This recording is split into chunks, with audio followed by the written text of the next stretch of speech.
Absolutely honored to have Arnold Van Den Berg here with us today. Mr. Van Den Berg founded Century Management in 1974 and is currently the company's CEO.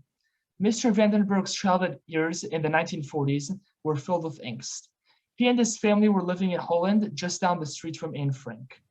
Taken over by the Germans, both of his parents survived Auschwitz. A 17-year-old girl saved Mr. Van Den Berg by miraculously sneaking him through the German lines. Today, he shares his story by speaking at schools on his experiences growing up, being a Holocaust survivor, and helping young people learn from those who have been through tough times. Thank you for joining us today, Mr. Van Den Berg. Thank you very much, Itai, for the introduction. And thank you for the time you've put making this program possible. We spent the first half hour talking about the background that I grew up in during the Holocaust. The most important reason that that's important is because there's so many great lessons that you learn when you go through tough times, or you're with people like my parents who went through tough times. There's so much to learn that you would never learn in a textbook or a college course or just going through life. And so I think that that's been very valuable to me. And that's why I like to share this, because there's some wonderful lessons. So the first slide is a picture of my family. That's me in the middle. And during the Holocaust, we lost about 39 members of our family. This is the picture of the people who survived. I'm the only one left, except I do have a brother who was born after the war, but did not go through the Holocaust. Okay, the second slide is life in Amsterdam before the war. The arrow points to the home that we lived in. It's called on the Prinsengracht. And we lived at 823, and I believe that the Anne Frank home was in the 200 area. I think it was 267. But here's a Google map that shows where we lived, and it shows where Anne Frank was born. Parents got a notice from the Germans that they had to report to a particular place, and they knew when that happened that that was trouble. So they went into hiding when the Germans sent that notice. And we were very fortunate that my parents had some good friends by the name of Hank and Marie Bunt. And they were willing to hide my parents at great risk to them, because if they would have been caught, they'd have been sent to Auschwitz as well. The problem in this situation was they had two small children, my parents. Me, 2.5 years old, my brother Zig, who was 5.5. And the problem is they were hidden in a very small space behind a closet. And if the Germans would come through, it was no guarantee that the kids would cooperate and be quiet, especially me, and nothing has changed since then. So they decided, after brainstorming it with many people in the bunks, that they contacted the Dutch underground, and the Dutch underground offered a 17-year-old girl. I used to say it was 19 years old, but I recently, with the publication of the book, I found out that William Green discovered that she was actually only 17 years old. But anyway, her job was to pick us up, to take us through, and then you get on a train to go to the orphanage. The problem is that before you get on the train, or I'm sorry, after you get on the train, they check your passport. We didn't have a passport, so the Dutch underground manufactured a passport, but it was fake, and it was not too difficult to tell that it wasn't really a good one. So that was a big risk. And the way they avoided the risk is they had a gentleman sit in front of us. And when the guy came in to check the passport, he got up and started talking, hopefully to keep him so busy that they wouldn't check our passport, because when the whistle blew, he had to get off the train.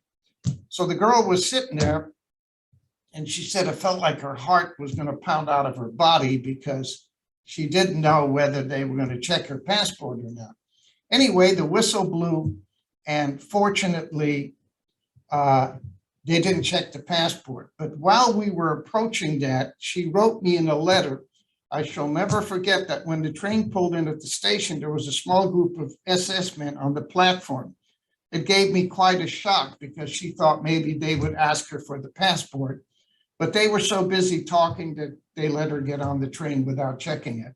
So that was something that was really stood out in her mind after I talked to her after the war, that was the thing that really got to her. Anyway, my parents were supposed to be notified when we got to the orphanage because the Bunts didn't have a phone. So the people down the street were going to come and visit them and tell them, yes, they got there because they did have a phone. Well, anyway, my dad waited for hours, and it shouldn't have taken that long for us to get there. And so after a few hours, they were really getting worried. So my mom says, let's go down the street and we'll go to the butcher shop. They have a phone there, and we can use it and call and see if they got there. So my dad pleaded with her not to go because it was very risky, because the Germans were all over the place, and, you know, it would be easy for them to get caught.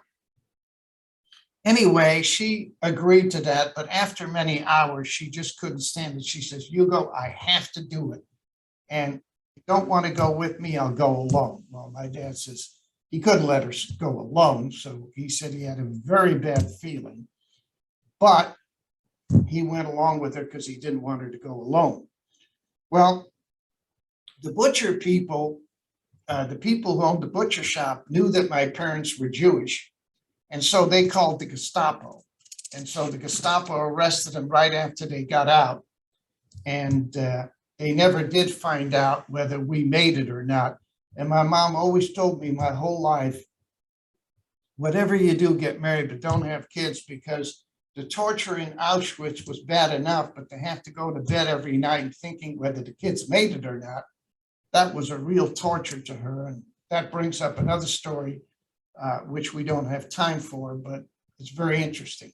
Anyway, the problem in the orphanage was because of the German occupation, there was very little food and very little water. So all of the kids, not just myself, but got very malnutrition. We used to go out. We were so hungry all the time and thirsty. We'd go out in the field and eat food. We'd eat plants for food and so forth.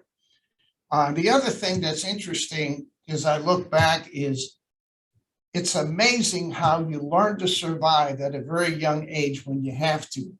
Like, there was such shortage of food that during lunch, they would have maybe one piece of bread with some little candies on it and so forth.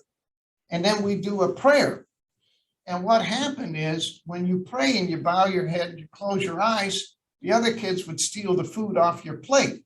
So you had to learn to just lean over and cover your plate and keep looking at that piece of bread, because if it isn't, somebody's hand was going to take it. So that was an interesting thing to me as I flip back and think about that, because, you know, that's an amazing thing that you learn to survive as an early age. So anyway, my folks were caught and sent to Westerbrook. That was a holding tank. And then they were put on, and they met some real nice, some of their people, their friends.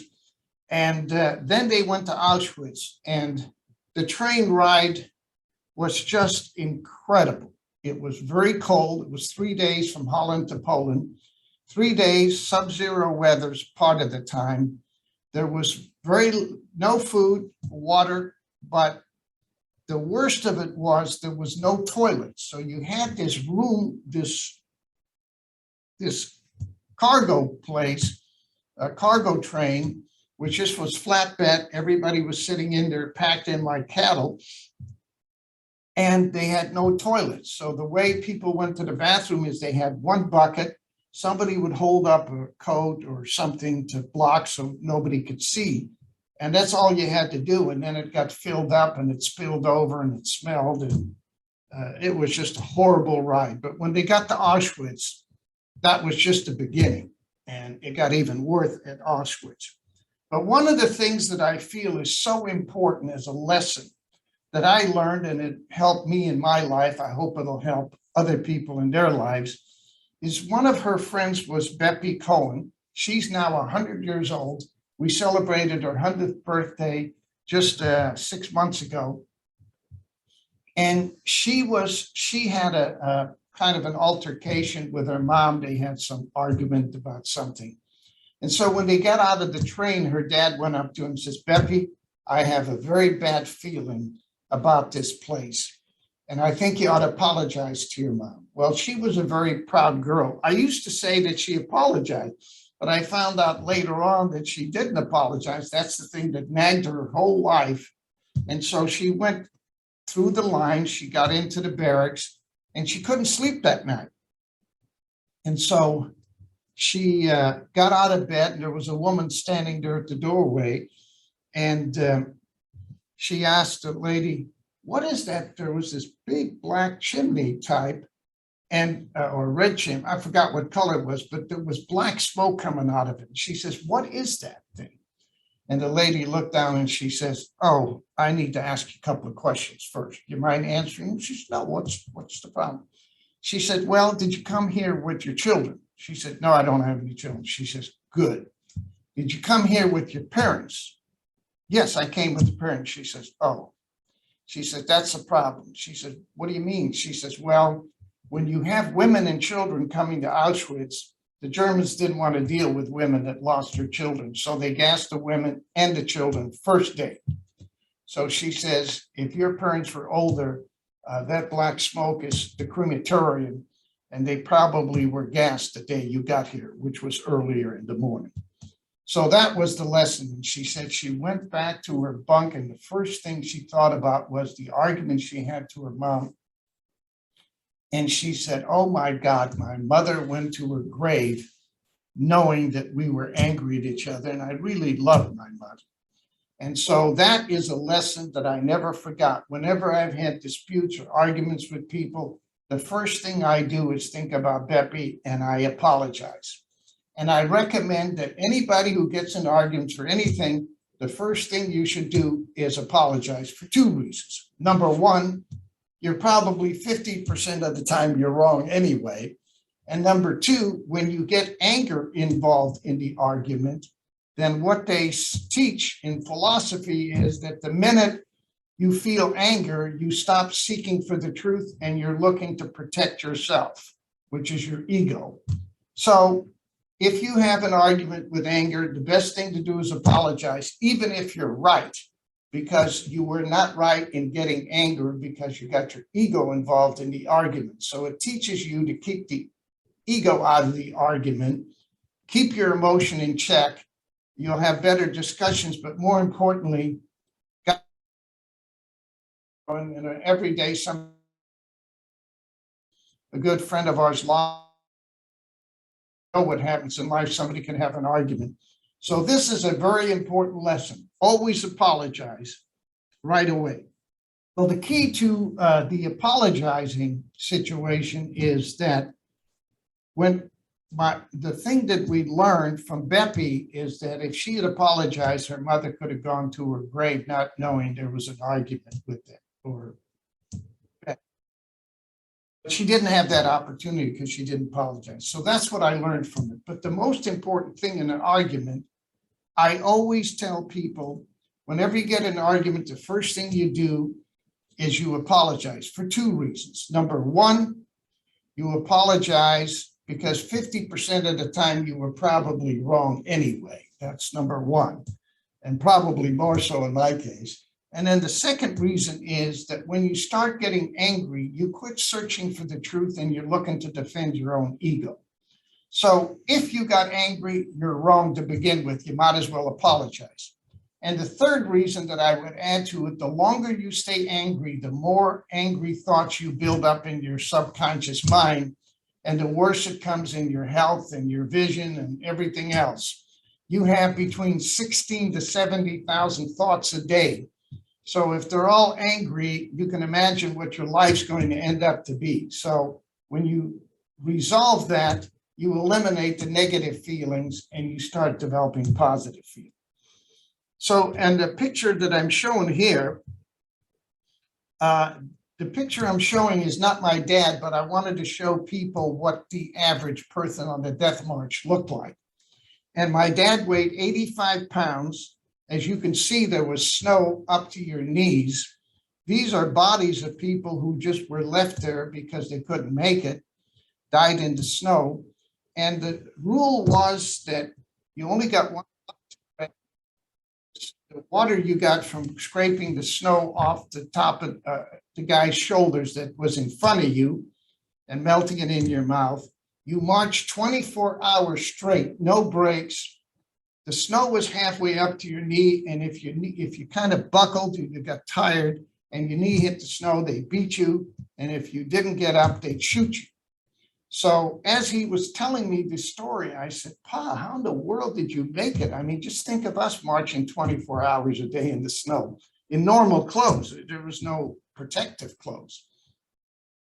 He said, you know, I said to myself, Hugo, what's the most important thing I could do on this death march?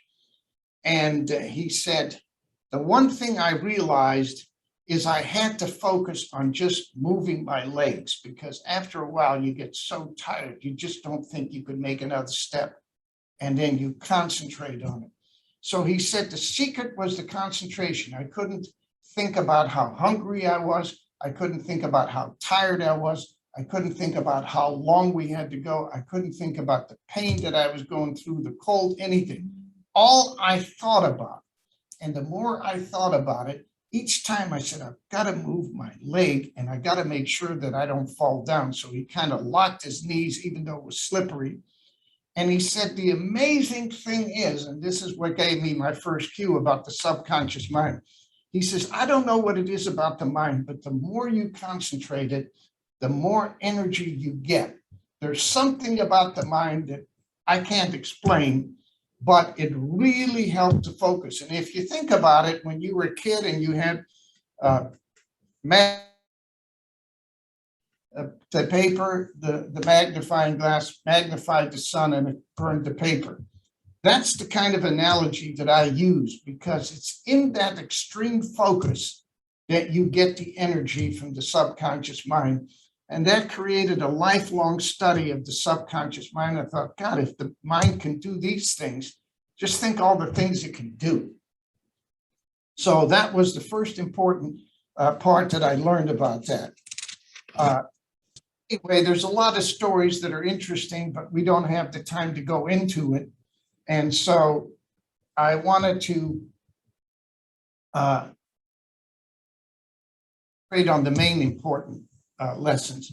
So anyway, the Auschwitz was liberated by the American Third Army, and they were just great to the prisoners. They did everything they could. They took them to hospitals and nursed them back to health. And so my dad was nursed back to health, and he went back to Holland. And what people did is the Red Cross was kind of like a register. Anybody who's missing, you go to the Red Cross. My mom got out of the concentration camp 2 weeks before my dad, and she went to the Red Cross and didn't see any members of their name because they were all gone, except my dad. She didn't see my dad's name, so she figured, there's no point me put my name down because everybody's gone. So then my dad came through and looked for the names, and he didn't see my mom's name, so he assumed that she didn't make it. So he lived for a few weeks or so in Holland. And one day he saw a milkman struggling to push. It was like a cart, you push it up the hill. And he said, geez, I think I'm going to give the guy a hand. So he went to push down, looked down, and he saw him, and he said it was his old milkman. So they shook hands and they said, God, they were glad to see. And he says, you know, Hugo, it's so wonderful that you and your wife made it. My dad says, no, my wife didn't make it. He says, oh, yes, she did. And my dad says, no, I checked with the Red Cross. He says, I just saw her yesterday. He goes, you did? So anyway, long story short, that was great news. And so my dad got together with my mom at the Bunce house, the people that saved them during the hiding. And they kind of reunited. Then they went to the orphanage to pick me up. And I was there. I was very skinny and weak, and they were just horrified the way I looked. And then we went to pick up my brother. And that is how the family reunited. Well, the long story short, my mom and dad went back into business. And after a few years, we immigrated to America.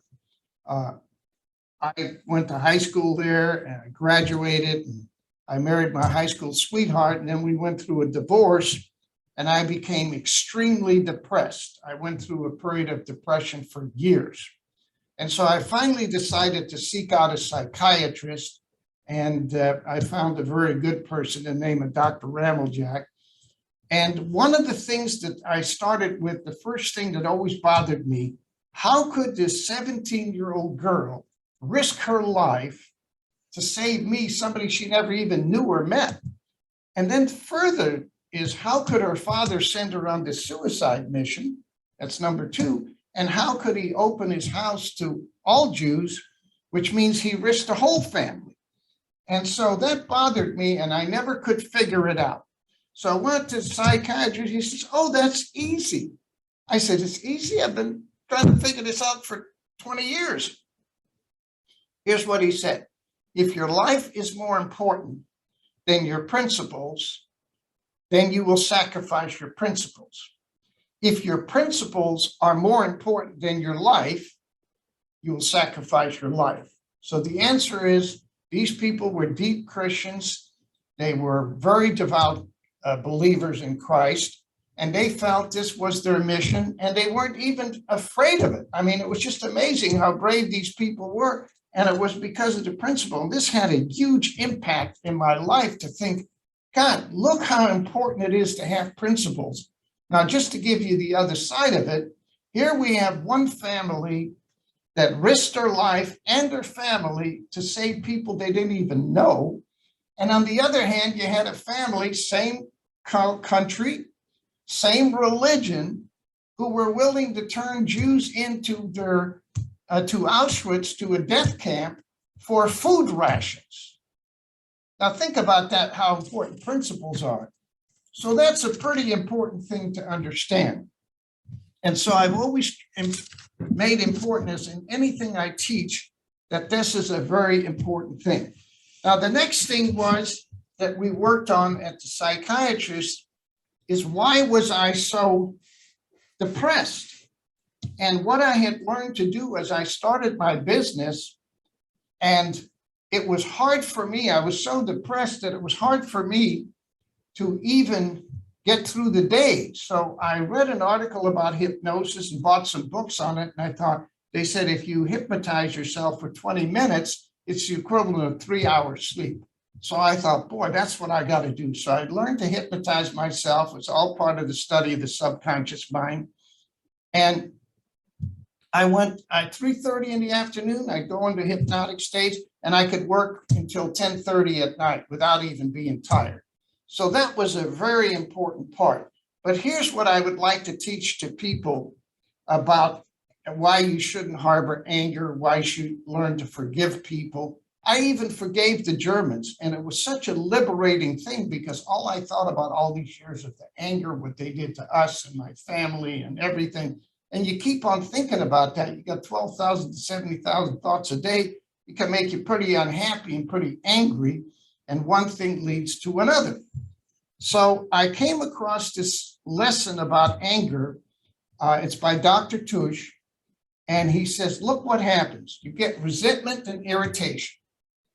If you don't express it, if you express it, it goes away. It's general well-being. But if you repress it, you get more angry. And then it goes into indirect expression, which means it goes into your subconscious. Now your subconscious is working on a day and night, because the subconscious works 24/7. It never stops, even when you're sleeping. So it goes into indirect expression. What's the first thing you get is depression. When you have angry thoughts, you get guilt, and then you have guilt, and it creates depression. Then you get addiction, compulsive behavior, sickness, blaming others, and so forth. Yeah, I'll be willing to bet that if you go to prisons, and I've been at prisons, that the majority of the people's problems started when they got angry. And many of them have very good reasons to be angry. I don't blame them at all. But by feeding on this anger, they create guilt and self-punishment. And these are where all the problems of mankind come to. It starts with anger. So it's important for young people to understand, to learn to control anger, and so on and so forth. There's another very important lesson that comes in. It has to do with character, and that is what we call the anatomy of a lie. Now, Fyodor Dostoevsky was a writer who was put in a prison, similar to Russian prisons like an Auschwitz type of camp. Only they were labor camps. They didn't have gas chambers. But he noticed something that was very interesting, that the people with the greatest character were able to adapt and survive. And those people with weak character, always something got into trouble or something, just weren't able to deal with it. And so he thought that when he got out of prison, he would write about these kind of things, different people with different character. And his whole plots, the Brother Karamazov is where this is from. He would choose a person that would depict a certain type of character, and then he'd follow, look what happened to him. So he wrote this, and this was an interesting find for me because my dad had always told me to read Brother Karamazov. But when I was in high school, the book was this thick. I wasn't into reading those kind of books. So I was reading one of my favorite authors, James Allen, and he said, a man can reach the pinnacle of success and by encouraging the wrong thoughts, fall deeper than animals in depravity. And so I thought, what could possibly be that thought that could get you, if you knew what you did to get successful, how would you do these things to undo it, right? Well, my wife was in a bookstore one time. This is the way the subconscious mind used, and I've used this many times. You put the idea in your mind, you search it, everything you do, and then you just let it go, and all of a sudden, some way, some other, it comes to you. Well, I was in the bookstore, and I saw a bookcase with all blue books, and I thought, gee, I wonder why they have different titles on the same colored books. Well, it turned out to be a competitor of Cliff Notes. They were writing Cliff Notes on the classic. And I saw the Brother Karamazov. So I thought, geez, Paul always wanted me to read this book. I think I'll read it. So I flipped through it 2 or 3 pages, and I came across this statement, and it just blew my mind. When you lie, you lose the ability to discern truth in yourself, in other words. In other words, you lose the ability to see the truth within yourself and others. Having lied, you lose respect for yourself and others. Not respecting anyone, you lose the ability to love. Now, who would ever connect dishonesty with the ability to love? But if you study love, it's got 7 or 8 kind of parts of it. And obviously, truth is one of them. Without love, all that remains are the base pleasures of life. Indulging in all these base pleasures, you become morally depraved, and it all started with a lie. So you can see how critical that situation is. Now, just think about if you're looking for stocks. If you're looking for stocks, look how important the ability to discern the truth is. I mean, people who lie lose that ability, and then they lose the ability to love, which according to all the great thinkers is the greatest thing any human can achieve. I even wrote a 3-page memo on that. So anyway, just to sum it up, we're going over time a little bit. Always apologize, even if you think you're right. When you are in a dangerous position, you have to take action. Once you took the action, you should trust that it's going to work, because it doesn't help any to mess with it like my mom did. She should have just stayed put. But obviously, it's a very difficult thing. I'm not blaming her for it. Accepting the loss of a loved one, the importance of developing a principle, and we talked about how important that is. Learn to forgive. Importance of forgiveness is that it's best for yourself, because the person you're angry at is the person you think about most, and you always think negatively. So if you think negatively all the time, you're going to program yourself for negative things. And so making up with people, forgiving them, passing on, really helps get you to focus on the positive things of life. Learn that love is the greatest force in the universe. Learn to believe in yourself. Self-improvement should be everybody's goal until the day they die. I do things every day to try to perfect myself to become better, because what you learn is that the gift of the subconscious mind is so powerful. It's amazing what you can achieve. And if you take care of your body, which feeds into the subconscious mind, keeping your body fit and keeping your mind healthy allows you to become a very precision instrument. And it pays off just like compound interest. The better person you become, the better life you have. And the other thing you do is you have to learn from failure. I failed at the first attempt at athletics, and I became a champion at the field by learning what I did wrong. I started my business. The first business I started failed. I went right back into it. I learned what I did wrong. I got married. My marriage ended up in divorce, but next year I'm going to be celebrating my 50th anniversary. So obviously I learned something. Finalize with my favorite quote from Anne Frank. Everyone has inside of him a piece of the good news. The good news is that you don't know how great you can be, how much you can love, what you can accomplish, and what your potential is. Thank you very much, Itai. Okay, the reason I picked small cap is for the average person, not the profession. This is not for a professional money manager. This is not for an experienced investor. This is for people who get into or learning more about how to make money in the market. I think the most fertile field is the small cap area because that's the one that the professionals don't spend as much time in, the smaller companies. And there are many different advantages, which I'm going to point out. But the first thing I want to do is start off with one of my favorite authors' quotes. James Allen is absolutely my favorite writer. You either learn through wisdom and knowledge and suffering and woe, and you continue to suffer until you learn. So when you're in college, you're learning all the techniques and everything.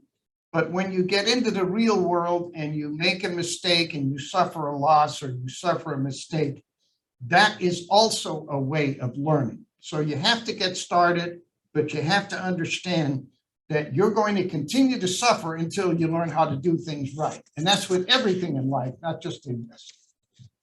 So the reason I study so much James Allen is he was a man who was dedicated to finding the truth in life. He studied the Greeks, the Romans, the Stoics, the Buddha, all the different religion. It was incredible. And he wrote a book. My favorite one is From Poverty to Power. And it explains all these things. So anyway, getting to the small cap, here's the difference between the small and the big cap. Small companies generally companies, so they have better growth rates because they're smaller. Small companies generally outperform large companies over time. Small company value has been best performing class over a long run.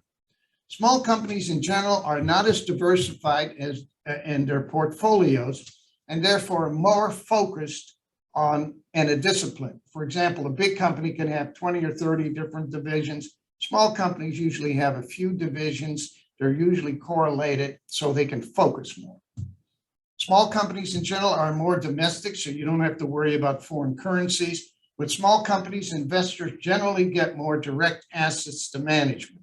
If you were to call up General Motors and talk to them, there'd be nobody to talk to you. But if you talk to a small company, most of the time they're willing to talk with you because they're getting started and want to get a sponsorship.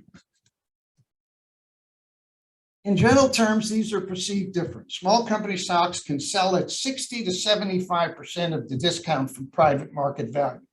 So when a small company runs into trouble, they get sold down so much, sometimes you can buy them even for less than 25%. But 25% of private market value is not unusual. So you can buy a bargain there. And I'm going to show you how to do that later. Big companies, the best you can do is maybe 40 to 50%. And that's very rare, even in today's market. Small companies don't always have the same type of analyst coverage or what we call sponsorship. Most companies, if you look them up, they got 30 analysts following. Well, there's very little that you and I are going to uncover that hasn't been uncovered by these 30 analysts. But I love to call a company and say, geez, we're an analyst with Century Management. We'd like to talk with you. Oh, it's great to talk to you. We haven't talked to an analyst in 2 years. Well, that's good news because that means there's not much coverage. And my favorite companies are the ones that are unfollowed and unloved. In other words, nobody likes them. They're just out there. And so you have a chance to learn some things that other people don't know and benefit. Small companies don't always have the same liquidity as large companies. So you got to be careful that they're more volatile and you don't have as much liquidity. That's actually a disadvantage. And in some cases, it's an advantage because if you're committed to it, you can't sell it. You have to stick with it. Now, this is the best quote I could get for the idea of appraising management. Now, you've heard a lot about management theories and how to analyze them, and I don't need to tell you guys because in your classes, you covered that in great detail. But I'm taking one of Benjamin Graham's quotes. And by the way, in this program, I'm quoting Benjamin Graham more than I am Warren Buffett. And it's not because I don't think Buffett is one of the greatest investors and there's everything that they say about him. But most people have read so much about Buffett that they already know those principles. The ones that I like is Graham, because he talks a lot about the other side of the investment thing. Before you place your future in the hands of an advisor, it's imperative that you find someone who not only makes you comfortable, but whose honesty is beyond reproach. I'm applying this to the management of the company because when you put your money into their stock, you put your life savings into their hands, and you want to make sure that they qualify that situation. The other thing you also want to do in management is you want to study the culture, because if they have a good culture, you know they're going to produce good people. If they don't have a good culture, they're not going to have the right people. And here I wrote much about good management, yet it's very difficult to analyze a good managers. One of the things you learn about managers is the top of executives. They're usually very good salespeople. They've risen up the corporate ladder and they know how to sell. And that becomes a problem because they can sell you on something. And if you study the company and you look through the history and you think everything is great, and then you go out there and they sell you, then you basically double buy the company. You know what I mean? You tend to overpay. So look for a track record, look for the right characteristics. That's important in assessing management. Now, what I learned through experience is Walter Schloss was one of Benjamin Graham's early students. He was a peer with Warren Buffett, who studied under Benjamin Graham as well. And one of the things he said, and it really caught my eye, he said, when they asked him if he visits company, he says, never. He said he never goes out to see him. He said, if I went to see a company, I wouldn't be able to tell whether they know what they're doing, the machinery, the equipment, who knows, computers. He said, so what I try to do is just concentrate on the numbers, because a good management shows up in the numbers, a bad management shows in the number. And this way I don't pay twice for the same company. I don't get oversold. So that's the thought, just to give you some perspective. And by the way, two of the biggest mistakes that I've made in this business were both due to the fact that I got so close to the management, the company. I believed in them, I believed what they said, and I ignored some of my gut feeling and numbers, and it got me into trouble. So the key to me is not to go to visit the company or not to talk to management. I do like to talk to management. I make sure that I don't develop that closer relationship where they become a friend, where I feel like if I'm selling the stock, I'm going against them. So it's a balance. This is one is talk about ownership. The way the twig has bent, the tree will grow. My favorite percentage of ownership for a company is 15 to 25%.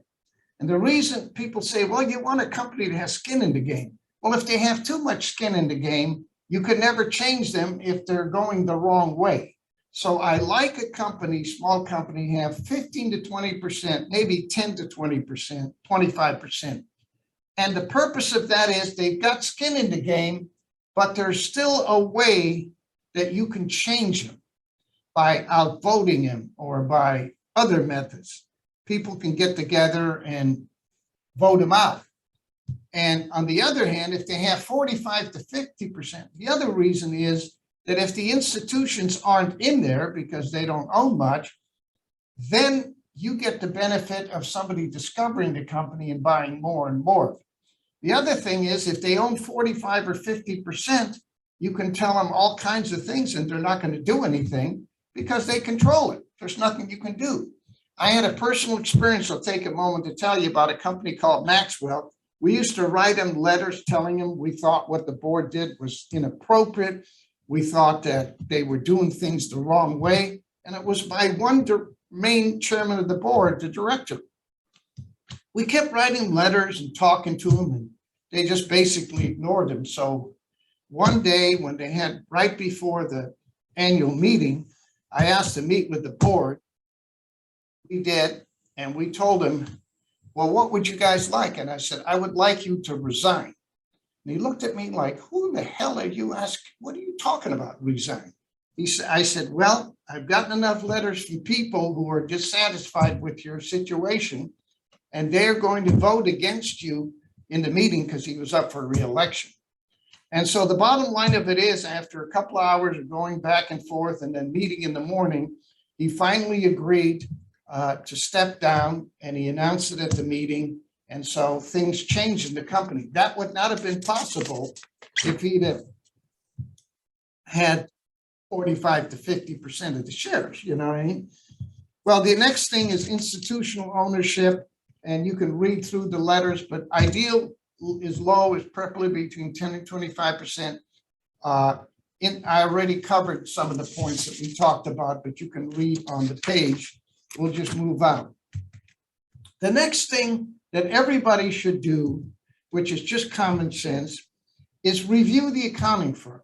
First of all, you don't want a small company where the brother-in-law is the accountant, okay? So you have to make sure is if it's a small accounting firm, who are these people? Are they really independent? Are they a relative? Is it the guy's personal accounting? Find out about that. If it's a major accounting firm, then you just have to go through and read what they say and call them up if you have any questions and so forth. The most important thing is to read the 10Qs and the 10Ks because they have situations that you can learn about that most people wouldn't see. And so by reviewing the accounting, you get some clues. I'm going to give you one example. I had a lot of fun with this company. This was a company that would be the most likely company that you could make money on. But I discovered it by reading the footnotes and the 10Ks and the Qs or wherever we found it. But it was a bicycle manufacturer and things were going bad because they had a lot of competition from Korea. So their sales were going down, their earnings were going down. The stock just went really down. And I started reading and thinking about it. And all of a sudden we noticed that they owned a huge tract of land next to General Motors. And so we had appraisals go out, people in the real estate business who talked about what the land was worth. And I found out that it was worth 3 times the value of the stock. So even if the bicycle manufacturer wasn't worth, you had 3 times the value of the stock. And not only that, General Motors had at times thought about buying it. So I thought, my God, if they can last for a few years, we could triple our money. So I would send we had friends where we talked about stocks and exchanged information. I sent them out, but I didn't tell them about the real estate. So they said, Arnie, what the hell do you see? Thing is it? I mean, who in the hell wants to invest in a bicycle manufacturer? Well, you know, it's a good thing, you know, I just played around with it. Well, finally, I did tell them. And of course, they agreed with me. And then I don't know how much longer, 6 months, 9 months, the stock was bought out at a huge premium. We actually made a lot of money on the stock. And so it turned out to be a good thing. So going through all of the different things helps you to find values that maybe the average person wouldn't seek unless they dig a little deeper. Now, the most important thing to understand is in investing, you have to take risk. You can't ever do without it. Matter of fact, my mom taught me this lesson. She was in the Auschwitz, and she she was looking around and saw people that were just skin and bones, and she'd ask them, how long you been here? 6 months, 9 months, maybe a year. So she figured out with the amount of food that they give, just watered potato soup or something like that, that there's no way a human being can survive more than a year. So she said to her friends, we got to figure out a way to make, to get food, because if you're going to rely on that, they say, Manya, what can you do in the concentration camp? And there's no way we can make money. And she says, there's got to be a way. And she came up with an idea that when the people come in, they take the gold out of your teeth, they take your rings and jewelry, and they had piles and piles of it stacked up. And the prisoners had to sort it out. But there were guys with machine guns standing over you. So it isn't like you had a free lunch. You know, you had to kind of sneak it out. So she talked to the girls at the camp, and they said, if you could sneak out a few diamonds, I think we can buy off some of these guards and we could get food and medicine and so forth. They said, Manya, are you crazy? If they catch you, they're going to throw you right in the gas chamber. And she said, if you don't do something, you're going to die anyway, because you're not going to get enough food. We have to take a risk, because even if we don't take a risk, we're going to die. So it's a matter of survival. Anyway, she worked it out. She got a girl to do it. And then she studied the guards, see who once had sloppy shoes and uniforms weren't right. And they looked like they were a little nicer than the real hot rod type guys, the real young guys with the pressed uniforms. And also she made sure that they showed some humanity by helping the prisoners. And she kind of chalked them. So finally, she went up one of the guards and said, married? And he said, yes. Do you have a wife? Yes. Does she like diamonds? And the guard says, what woman doesn't like diamonds? She says, I get you one tomorrow. So she brought the diamond, gave it to her, didn't ask for anything, just gave it to her to make some points. Next day, come back, Manya, my wife was so happy with the diamond. What can I do for you? So she said, well, we'd like some food and water. And so they started trading. Then she got referrals from his other buddies who were guards who also wanted the diamonds. And so she started it, and she said, the lesson from this is those people who took a risk, yes, sometimes you missed out, but you're going to die anyway. So if you're going to die, why not take a risk? So she said, always don't be afraid to take risk. Just make sure that you think it out, that it's a good idea. So successful investment is not about eliminating risk. It's about balancing. Okay?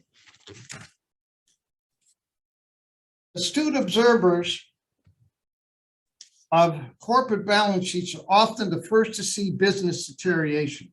The one thing I would say, if you're young or if you're going to go in the field or if you're really interested long-term in investing, I don't think you need anything, but I think the most helpful courses you can take is just strict accounting, because people who learn to read balance sheets and income statements will pick up things in trends. It's kind of like if you're a doctor, you can look at a person, look at their skin, take their temperature, you know, a few things, and it gives you a good idea. And the better the doctor you are, the more you're going to be able to find things. So I think if there's one field of study you should really concentrate on is the economy. Now, one of the things that we talk about, it's not as applicable today, but the most important thing that we've always felt, and I have applied this to my life. When I started my business, it was very dismal, very little opportunity, but no matter what happened, I tried never to borrow any money. The only thing I used is my American Express card, and I still have that one today, because they allowed me to borrow a little money. Nobody would lend me any money in their right mind anyway when I started, but that's what I used. And one time I got the debt started piling up, and I wrote them a letter naively and saying, geez, I'm getting a little behind on my debt, but I would like to work out a payment plan. And because I'd like to keep the American Express and prove that I pay you back. And believe it or not, this is 50 years ago, but They actually wrote back and put me on a payment plan, and I was able to pay off my debts. And so I always kept the American Express card to show my appreciation that they allowed me to finance my business. Now, the important thing is that there are ratios that you could use in debt structure. They've changed it a little bit because a lot of the companies don't have the hard assets that we used to have. Their assets are the people. So how do you figure out what the right ratio is? Well, we do this by the potential of free cash flow. So debt is important. The less you have, the better off you are, no matter how profitable you are. Debt always creates a problem. The other thing you want to look for is the dilution. Whenever you're figuring earnings, don't just use the shares that are available today. Look at the ones that are fully diluted. That dilutes the stock options, all of the different games that they issue stock for. And there's one convertible stock that's really bad, and that is the one. There's usually the convertible says it can convert at this price, a little bit above the market at a certain date. But there's one that the short sellers love, is the one that says at a future date, we're going to convert, you can convert, and it's going to be 80 to 85% of the stock price. So if a guy's short seller there and he says, geez, the stock's at 20, but if I can drive it down to 10, we all get together with a bunch of short sellers, drive down to 10, I can buy the stock for 8. So you don't want a convertible that ties it strictly to the price of the stock at a certain date. You want it to be able to have at a certain price and a certain date, not a percentage of the stock. Okay. Now, the most important thing to understand in the small companies is to study acquisition. And this was so helpful when I got into the business, when I didn't really understand all these things. So what I came across is that one time I was looking at a company and I was studying it, and I always kept missing it because it never got as cheap as I thought it should be. And that's because I was missing something that I didn't understand. And so one time the stock gets bought out at a price that was at least 30, 40% over what I thought the stock was worth. And that's why I kept missing. So I got to the point where I started studying acquisition as a guide for the evaluation. So let's say you're looking at a company and it's selling at 20 times earnings. Let's just pick a number. And you say, geez, it's a little high. It's not growing that fast and so forth. Well, an easy way to double check it is you look at companies like it in the same industry and you look what professional people paid for it. And usually stocks get as high as 80% of what acquisition values are.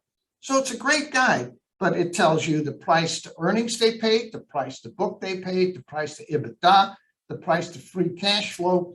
So then you can kind of build the model and say, okay, in this industry, here's the numbers that are at the top and here's the numbers at the bottom, and this is where the stock is selling. So it's a good guide to double check your research and to double figure out. Now, the thing you have to understand when you're talking about acquisition is professionals get carried away just like amateurs do. So at the peak of the market, I figured out over the years, the tops are usually 24 to 26 times earnings for the average acquisition. And at the bottoms, it gets to 12 or 13. So you don't want to just use today's numbers because they might be so inflated. They might be at the 24, 26 for the average company. And at other times, it's 10 to 12. So if you use a midterm policy, 18 to 20, if it applies to the industry, then you can apply it and still use acquisitions to help you evaluate the things. Okay, so let's talk about the acquisitions. And it says 2/3 of the acquisitions that are made, studies have shown, are not good and destroy shareholder value. So the fact that a company is making an acquisition is usually not a good thing. However, I want to qualify that. There are some companies whose primary reason for growth is that they are so good at finding acquisitions. And if they have a successful track record, like you take Berkshire Hathaway, Buffett has a successful track record of making acquisitions. I wouldn't be upset if he made an acquisition. But if you have somebody that never made an acquisition and all of a sudden they run out for one reason or another, that's a reason to be suspect.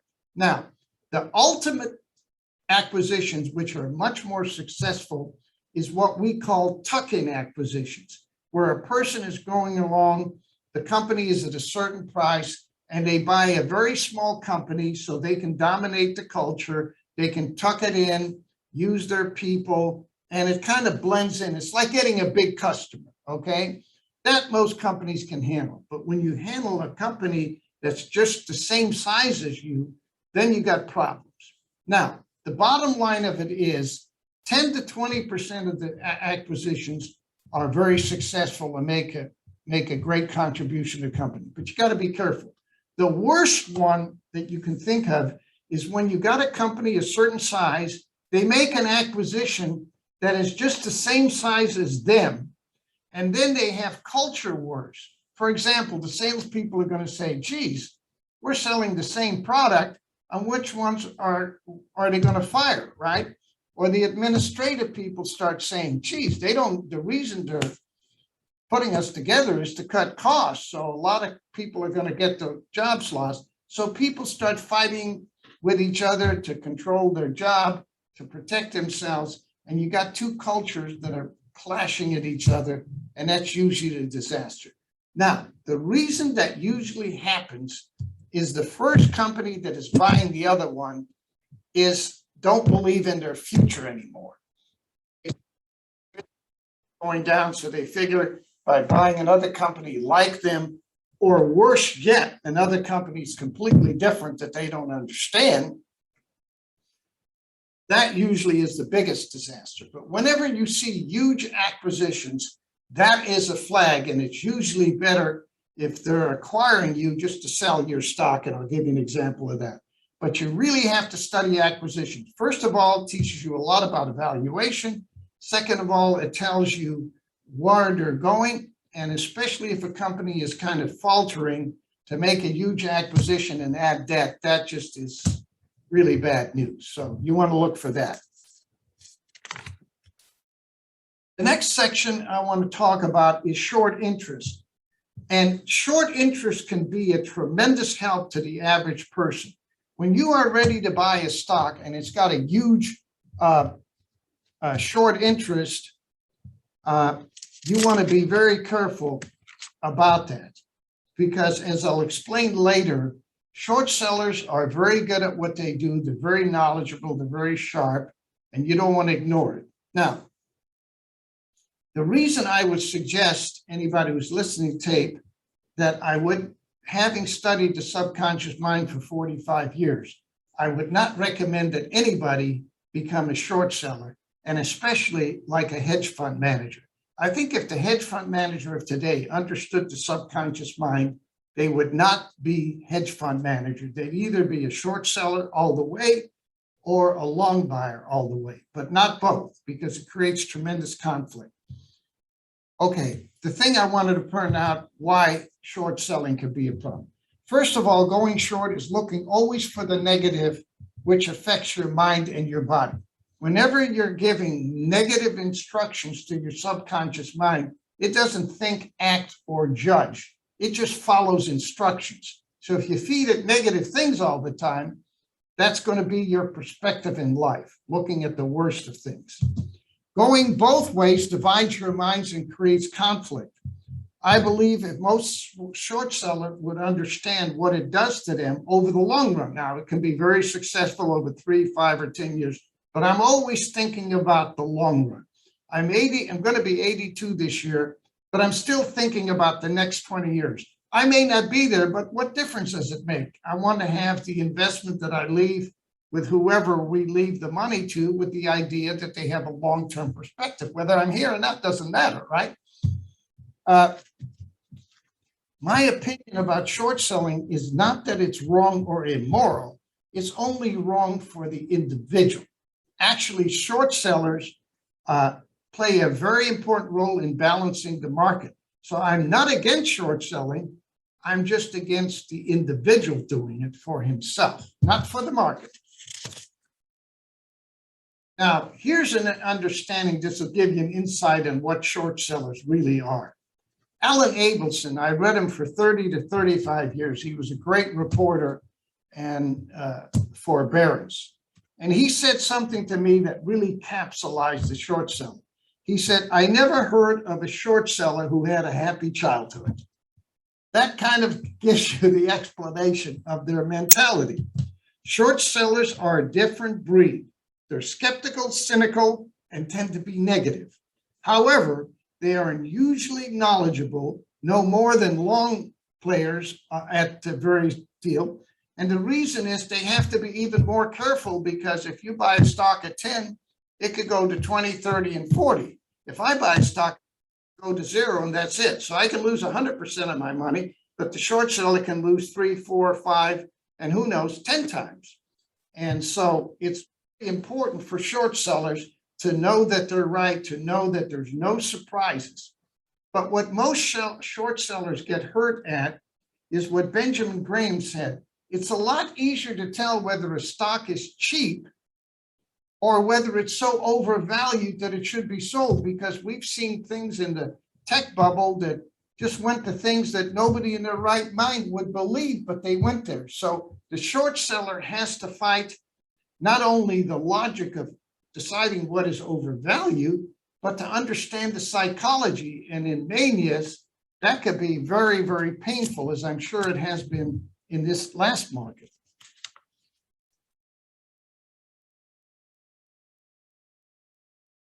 Now, there is a time to use the short seller to your advantage.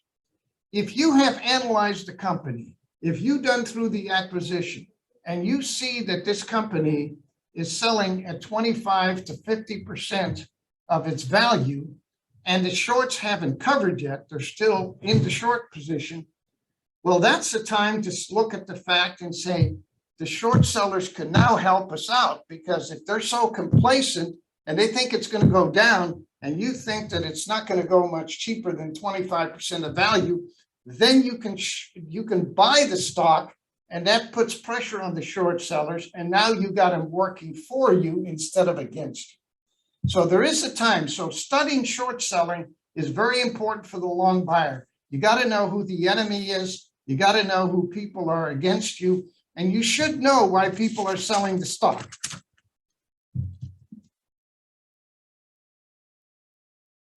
That next slide explains what I just said. When the wind is at your back, when the stock is cheap, when everything is about as low as it can get, and now you got the short sellers that still have short positions. Now, if you see that the short selling went down, that's an indication that even the short sellers feel it's too cheap to short, and they've already got their profits and they've moved on. And now the next slide is just a few places where you can get good information, starting off with value line, Broomset, FactSet, and so forth, and all that.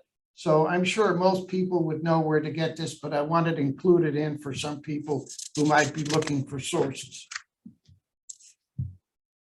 Now, the next slide is by Benjamin Graham, and this can show you how to handle overvalued market or stocks that you would really love to own, but maybe they're a little too high, and you can use dollar cost averaging to work that out, which we're going to have some example. The investor who permits himself to be stampeded or unduly worried by unjustified market declines is in his holdings is perversely transforming his basic advantage into a basic disadvantage. Now, one of my favorite techniques is, let's say that we're in an overvalued market and we want to put some money to work, but nothing is quite as cheap as we would like. So we'd say, we can buy a company that has a lot of assets. We don't need to worry about them going broke because they own all these assets. And we can start at a certain level that might be a little more than we'd like to pay, but we only buy a portion of it and we dollar cost average in.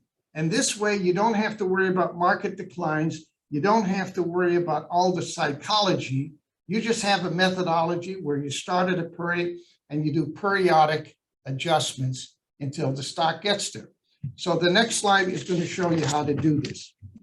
Now, this is a stock that we basically, looking back on it, overpaid for this stock.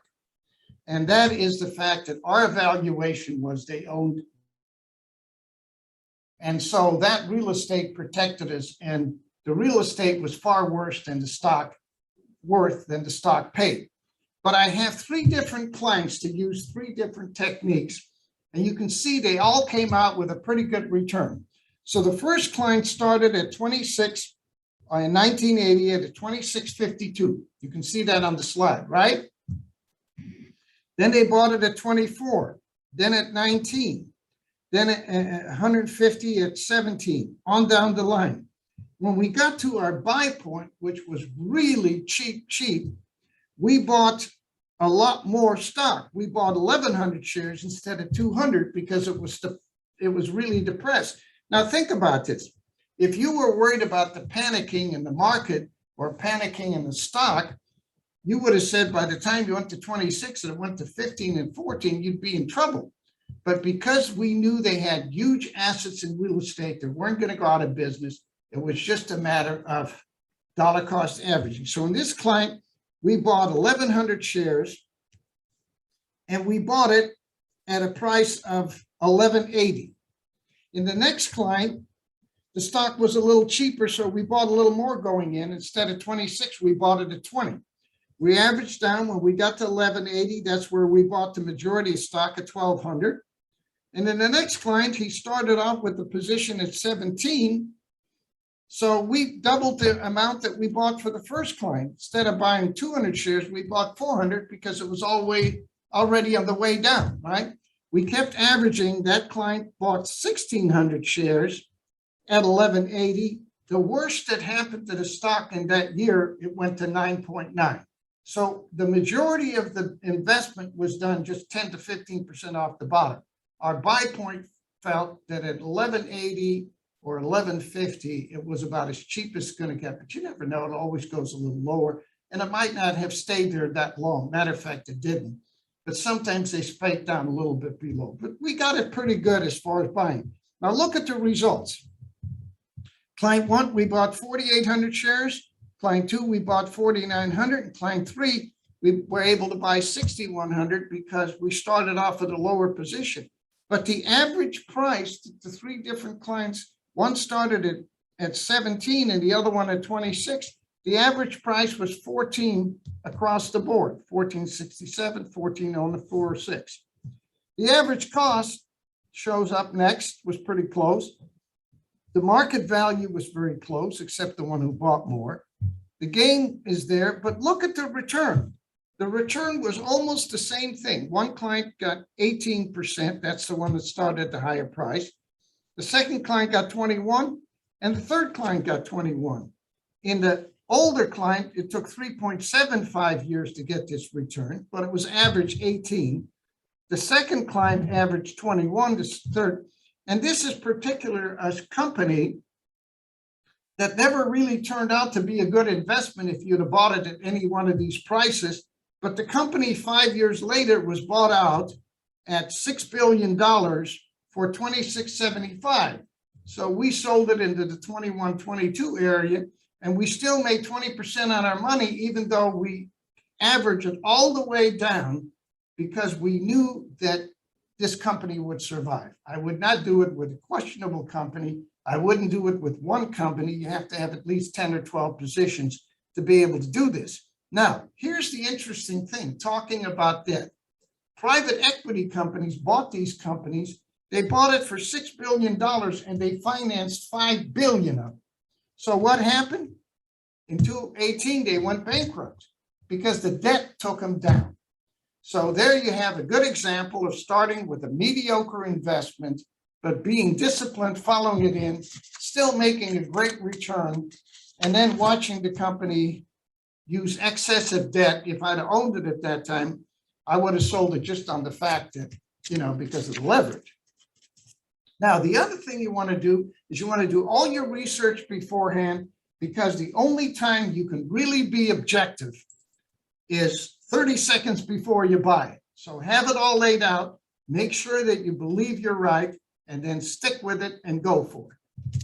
What I hope to do in showing people is what happens when you're in a high inflation, which we could be going in. It's not a prediction, but inflation is very much on my mind with all the things that are going on, not because of what's going on lately, but what's been going on the last couple of years. But here we are in the worst inflation that we've ever had in this country. I started my business during this time, so I lived this.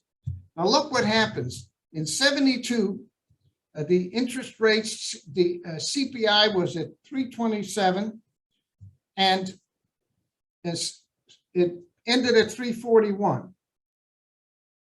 Going down to 73, the inflation went from 3.6 to 5, and then during August, it moved up to 7 and 8, and then a year later, it went from 10% all the way to 12. So the bottom line, what I'm showing you, is in 2 years, the inflation went from the 3% to the 12%.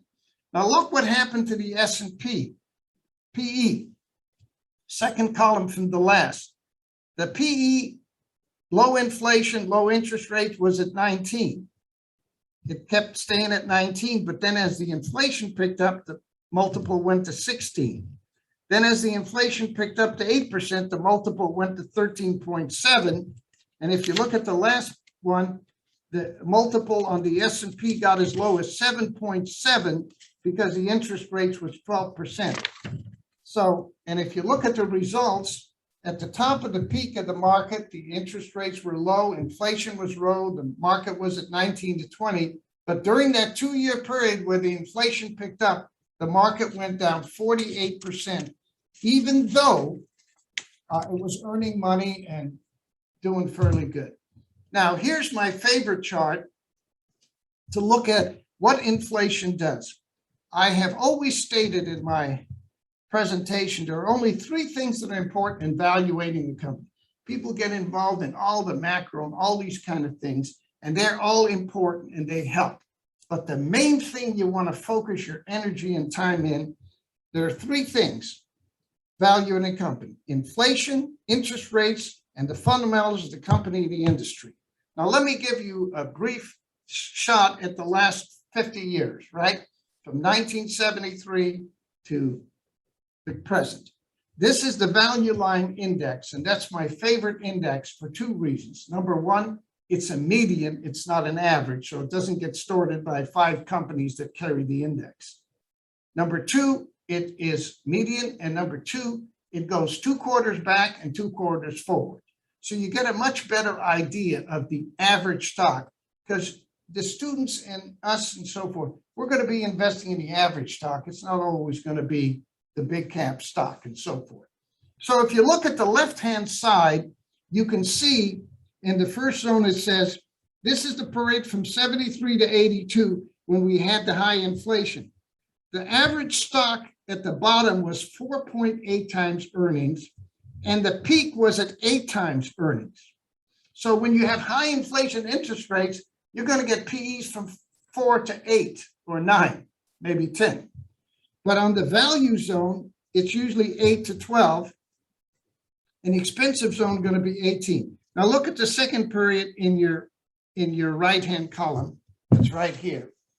You can see that from 82 to 208, the average BAA bond was 8.3. The inflation was 2.8.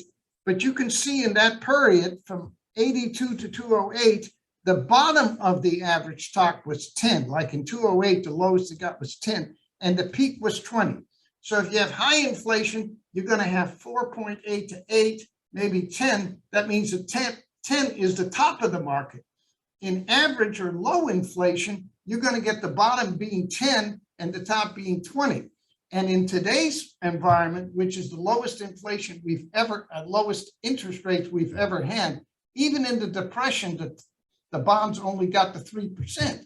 Here we got bonds at 1.5 and the 30-year at 2.5. But you can see the PE is way above the peak, and it's at 22 to 23.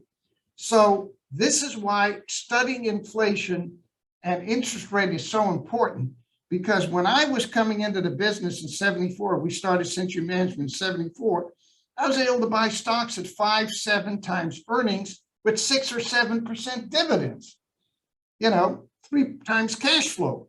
In a normal environment, you're going to pay 15 or so, and the peak's going to be 20, 21, or 22. And in a high or high multiple or low interest rate environment, you're going to see. So this one chart does show you a lot to study inflation. Now, I don't have to necessarily read these items, but I thoughts on mental discipline that make successful investors. Now, the reason I chose these things is that of all the things that Benjamin Graham wrote about formulas and different markets and so forth, what you learn is the most important thing is you have to have the strength of belief and character to stick with things when you're looking stupid because the market's going against you, or you're looking like a genius when it's going for you. But it says the genuine investor in common stock does not need a great equipment and brain and knowledge, but he does need some unusual qualities of character. So anybody who is going to be in this field should spend their time not only studying the market, learning the psychology and learning to put up with the fact that sometimes you're going to look like an idiot when you believe in something, but you have to be able to stick with it. And you have to have the techniques. And dollar cost averaging helps you a lot in actuating the techniques. Now, I'll let your students read the form of the chart, but I want to end up with this last one. This is really the thing that sums it all up. Character is far more important than intellect in making a man a good citizen or successful at his calling, meaning by character not only such qualities as honesty, truthfulness, but courage and perseverance and self-reliance. Theodore Roosevelt. So in this, he capsulizes everything.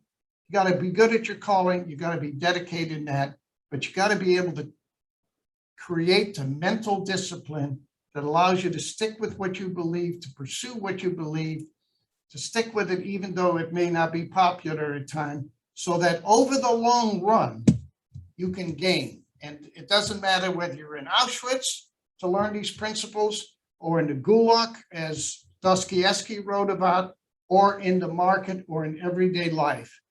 Character is the thing. Is like John Wooden said, and I like to quote him there. He says, talent will get you to the top, but only character will let you stay there. So it's important for your students. Some of you may be brilliant. You'll do real well without the character, but eventually it catches up. And so that's what the thought I would like to leave your students. Thank you for your time, Itai. Yeah, thank you so much, sir. That was incredibly helpful, and I'm sure that'll be a phenomenal guide to our students.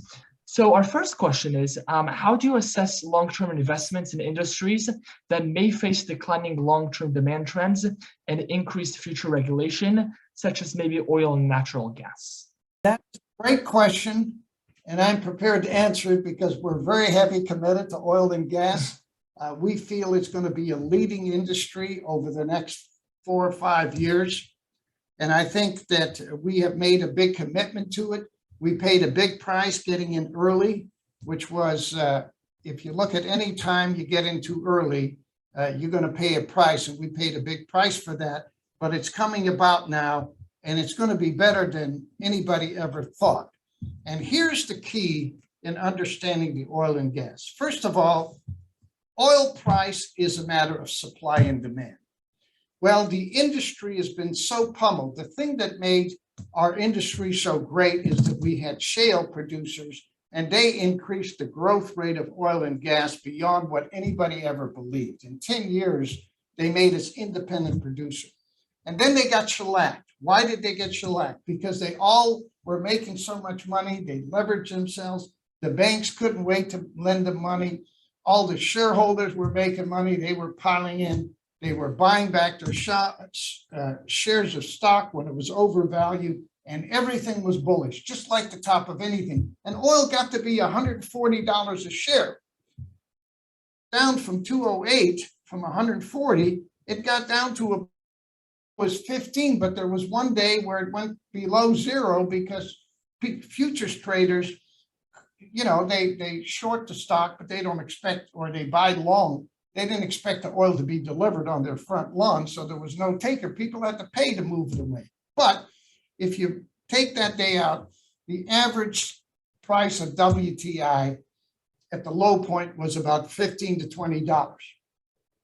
So I made a video and I told the clients, everybody feels that $15 is the end of the world for oil. The renewables are going to take over and all of the problems and so on and so forth. So I made a study and I showed the clients that $15 oil, out of the last 15 years, there was only 156 days that oil sold under $20. So out of 15 years, only 156 days, half a year out of 15 years, basically, that it traded under 20 all the time it went over. So that's number one, to show you how cheap it is. The other thing we figured out, it takes at least $30 to $40 for anybody to produce a barrel of oil. Okay, so you know what happens if people don't get $30, they're not going to drill for oil, right? So if people quit drilling, the supply goes down, and all of a sudden the price goes up. So we knew that was going. And now when it gets to renewable cars or renewable energy, you figure that with all the hoopla about the renewable energy, fossil still is 80% of the energy that's created. All of the renewables are only 4 or 5%, call it 6% if you want to be generous. And so where's all the new energy going to come from? Well, here's what happened. As the psychology drove the price down, all the banks lost money on their loans. That's the number one thing you get when a bear market comes. The banks get burned, so they quit lending.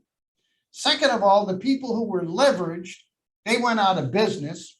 And so the people with the strong balance sheet can pick up reserves cheaper than they can produce them. So people were buying up reserves at companies that are $15 to $20 when it took $30 to produce it. So they added to their balance sheets and added their profitability. Number three, people don't realize how much energy it takes for electric cars. Let's say that we have 33, it takes 33 million electric cars to replace 1 million barrel of oil. Now, with all of the stuff that's going on, there might be 4 or 5 million, 6 million electric cars. So before it gets to, they do any damage to the supply or the demand of oil, it's going to take at least 33 to replace 1 million. But here's the truth. The world needs about 99 to 100 million barrels of oil. And the depletion rate is about 5 to 6%. So let's say that every year the producers have to produce 4 to 5 million barrels of oil because of the depletion. So the supply is going to keep going down. Now, in order for the electric cars to do damage to the oil business, you need to have 150 million just to replace the depletion.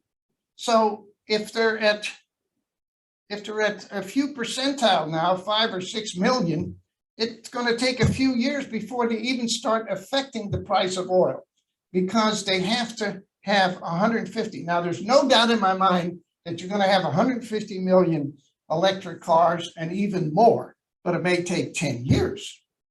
And in the meantime, for creating the energy, right? So if you look at the major countries like China, they are the biggest producer of electric cars, but you know what they do to get the electricity? They're using coal. So about the environment, why would you want to encourage them to have electric cars when they're using coal instead of electricity? And then if you need all this electricity for electric cars, where's that going to come from? So that's two. Now, the other thing is that the fracking business has been so decimated that while they were the biggest growth engine, the fracking business is actually producing less oil now, because a lot of them went out of business. A lot of them will not drill for oil until it gets much higher. And a lot of them have been bought out. And now the new mantra, and we talk to oil companies all the time, and the new mantra is, we're not buying back stock. We're not going to drill for oil. We're going to pay. One of the best oil producers, in the fracking business, has made a statement that they're going to have huge cash flow, but they're not going to use it to buy back stock. They've got enough wells drilled, so they don't need to buy any more reserves. And they're only going to pay a dividend. They're going to pay out 80% of their free cash flow into earnings. And we figured out that in a couple of years, if the price of oil stays at $60 or $50 to $60, they can pay a 12% dividend. Now, if you have inflation, which the price of oil goes up the most, and you have a company that can pay a 12% dividend, why would that not be a good investment with the price of oil going up? Now, just think if they had oil at $100, they could pay a much bigger dividend, 12%. So this is a great thing if you're worried about inflation and you've got an increasing dividend. They've told you what they're going to do. They're not going to drill more. They're not going to buy back stock. They're going to just share the profit. So the psychology is so different than if you read about it in 140. This is my favorite type of industry where it's been decimated for 8 to 10 years. I have a rule that I've learned by just observing that when an industry is going through tough times for 8 years, it moves up and down, but that's the time to start looking at it. Doesn't mean it's a value, but it's the time, and then you look at the fundamentals. But I can tell you the fundamentals are so good for oil, not good for the country, but good for oil, that we are going to have an oil shortage one day. And I think it'll happen within the next 2 or 3 years. In other words, OPEC doesn't have the capacity to increase oil production. Their fields are 25 to 30 years old. Russia announced that they didn't increase their production with the increase in price. And we know that fracking is not increasing the production because they've sort of maxed out, and the real advantage to fracking is it's not the technique of fracking, it's having the right rock. The more rock you have that has the best tier 1 oil, we're running this country. Most of it has been exploited. So we can't expect fracking to pick up. Now, here's the major thing that people haven't even thought about, but there's a study out of Finland. It's the Geological Society of Finland. They are big believers in renewable energy. And they wrote a report, it's 500 pages. I read every one of the pages. And they made a statement that because of the emphasis on renewables, we're going to run out of strategic metals that are required for the battery. Lithium, cobalt, copper, aluminum, zinc, all these things. So they made a study of what it would take if all cars were electric, like in 2016. If we took this 2016, it would take 9 years of copper production to create the copper for the batteries. In lithium and cobalt, it's hundreds of years. So the bottom line of it is, with everybody pushing to renewables, where are the commodities going to come from? Do you know, I've talked to people in the copper business, they say it takes almost 9 years to get a copper mine going. So if you're going to use copper in all the renewables and you can't do without it, where's the copper going to come? So the price of copper is going to go up. The price of lithium, the price of cobalt, the price of silver, all of these commodities. And that's why we're big bulls in commodities. Now, let me just give you an answer on the 70-80 to period that I showed you. In the 2 years that the market went down 48%, oil went up 330%. Gold went up 300%. The average commodity, if you took an unweighted commodity index, went up 22%. And over the period, the market in the 72 to 80, over the period, the market went down, went down and went up. It averaged 2% for 72 to 80. That was the inflationary period. Oil averaged 33% per year. Gold averaged about 30% a year, and the average commodity averaged 21%. So the reason we are bullish is not only because of inflation, which is just a kicker, but the fact that commodity business has not had adequate investments for the last 10 years.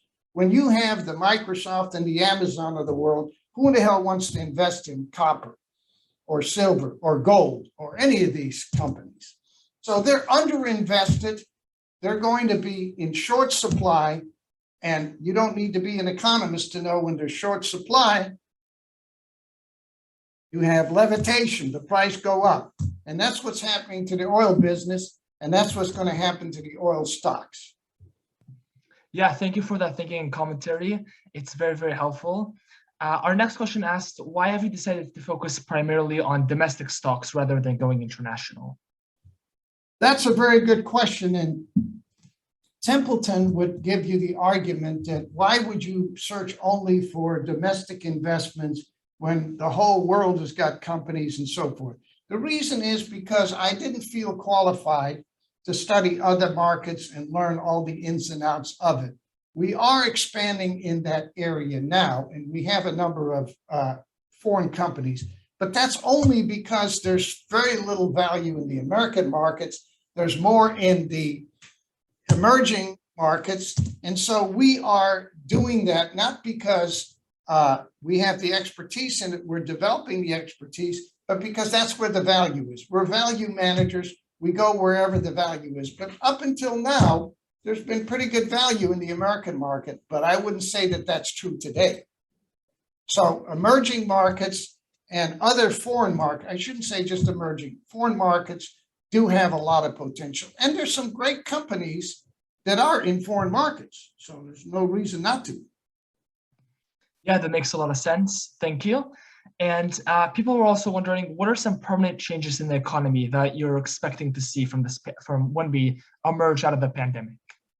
I don't have an answer to that. I think the way I look at it is we can look at the companies that have been damaged and analyze them and say, okay, take the restaurant business. Obviously, everybody got hurt in the bed. Nobody's going out and so forth. And so do you say, okay, how does the restaurant business look into the future? I would say it fundamentally looks a lot better, but if you're not a believer in restaurants, I wouldn't just invest in them just because you think they're going to get better. Is the restaurant business a good business long-term? Yeah, there probably are some, but I wouldn't do it whether it's pandemic or not. I would do it, do I want to be in the industry or not? Okay.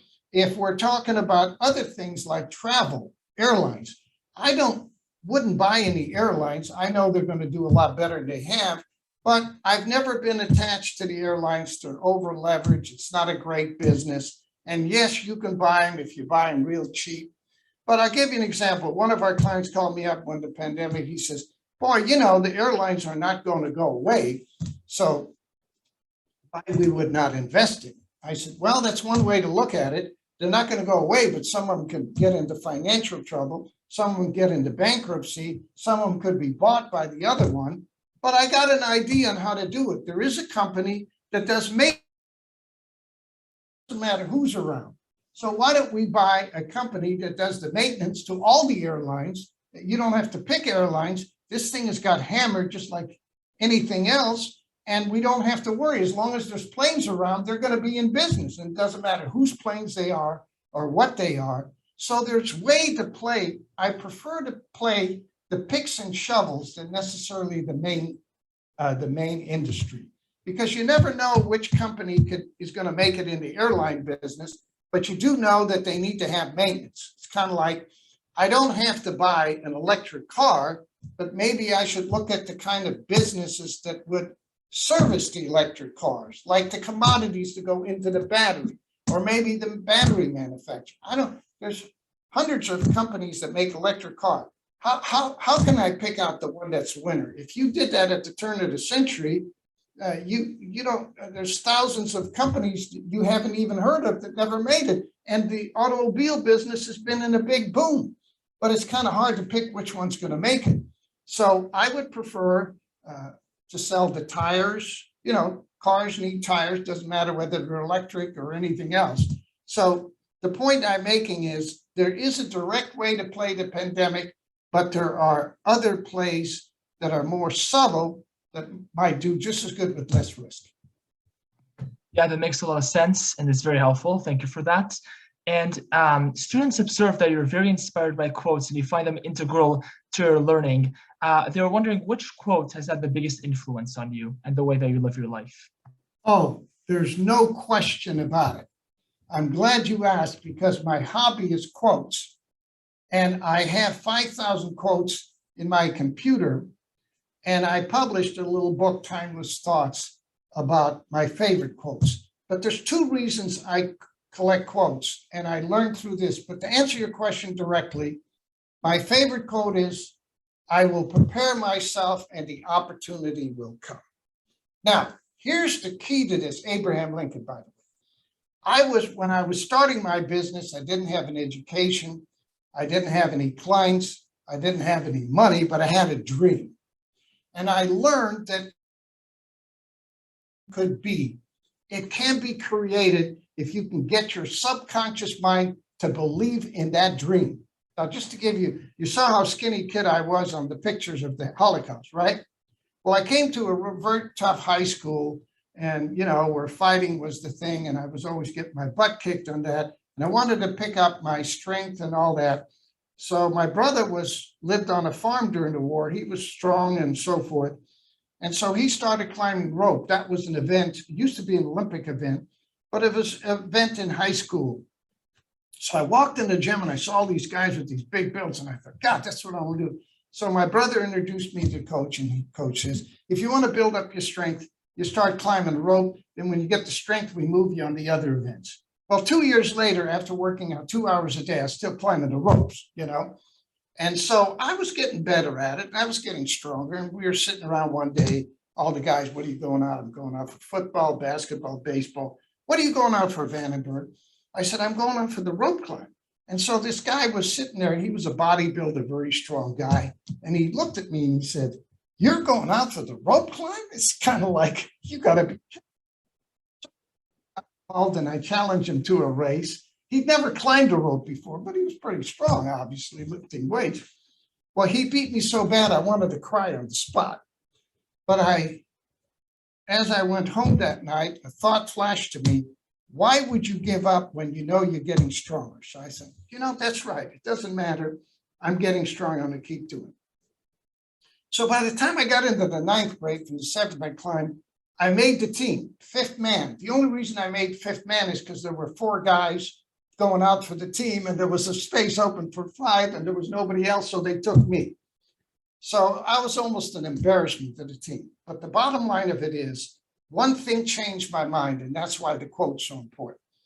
So I went up to the coach afterwards, said, Coach, what can I do to increase my time? He says, it's funny that you mention it, because there's a new style in rope climbing coming out. Usually a guy grabs the rope like this, but now you're laying back and you pull the rope all the way down. But you need a lot of strength and technique for that. He said that I don't know how to do it because it's new, but there's a guy at the other school. Why don't you go see him, watch him climb, and I'll help you do it. So I thought, great. I got on the bus. It took me 2 hours, got there an hour ahead of time, was all excited to see this guy, and he didn't show up. And I was so upset and my mind was just going. And all of a sudden at the last minute, he comes in, sits down and shoots up the rope, a 25-foot rope in 4.7 seconds. And I was just in awe. I mean, I was just mesmerized. And I said to myself, I don't know what made me say that because it was kind of ridiculous. I'm going to be that guy. That's what I'm going to be. I'm going to become the rope climbing champion.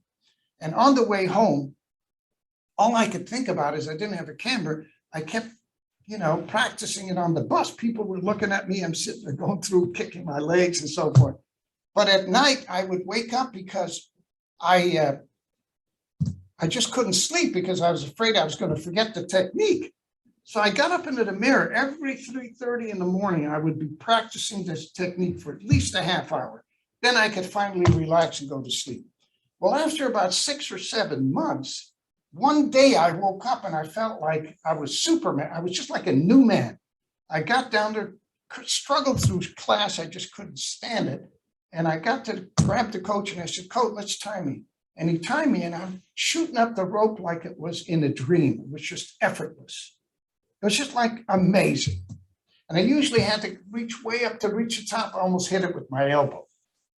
So I'm hanging up there and the coach, Coach, what was the time? He goes, he's messing with his watch. Come on down. So he says, Arnold, this is so good. I thought there was something wrong with the watch. I said, baloney. I'm going to do it again. I did it 10 times in a row, which just changed my whole life. So the point I'm making is from being the Next year, I won the league championship. I won it 3 years in a row. I placed 9th in the nation against all college seniors, the national AAU, that's all college guys. And I was in high school. I was only 3 kids that made the team, made the meet, and I placed 9th in the nation.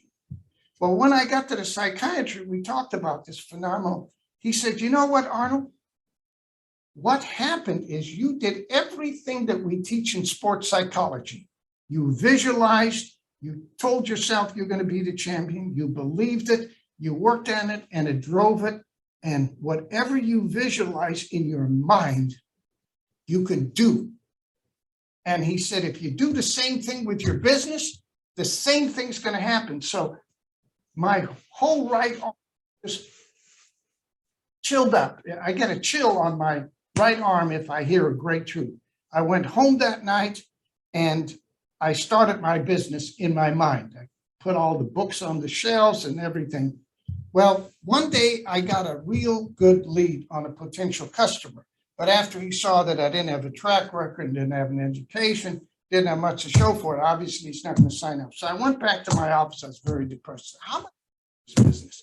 So this girl, this is all leading to the quote. So this girl comes in with all the annual reports and everything, and they were shipping out. So I went to help her. And this magazine goes, it almost did like a gymnastic trip, it spins over. And on the back of it, it said, I will prepare myself and the opportunity come. And I said, you know, I'm going the wrong way about building the business. I should do what Abraham Lincoln says. If I do, and I prepare to become the best investment advisor, the opportunity will come. And I believed it and I trusted that the opportunity will come. And you know what happened? No marketing, no selling, the opportunities came. And that's how I built the business. So that was the starting point of collecting quotes. Now, what I've learned since that is the subconscious mind has a way of guiding you to whatever you want to do, but most people don't listen to it. They get an intuitive feeling, or they get a feeling they ought to do something. They say, no, I can't do that, or that's not possible. That's ridiculous. I believed it. I was naive enough to believe that. But I did the same thing with starting the business, and that's what helped me. And so I kept on collecting quotes. Whenever you have a quote that really speaks to you, not just something you say, oh, that's interesting, but it just kind of hits you and you get an emotional response, that's your subconscious guiding you, in my opinion. I'm not a psychologist. So I listen to my quotes, and I have quotes that I've read, you know, when I'm somewhere and I read an article in the paper or something, it doesn't have to be any specific reason. Now, the other thing that I found out by collecting quotes, whenever I get a bunch of quotes from a person, I might have not even heard of that person. If I get enough quotes, I say, that person has a message for me. So I'll buy their books and I'll look up their history. And a lot of the information I get comes from the Stoics. These are people who really thought about life and deep thinking. And when I keep getting those quotes, I look to people up and I listen to what they say. And one of the great ones from the Stoics is this: in all your business dealing, always deal fairly, even to the people who have not been fair to you.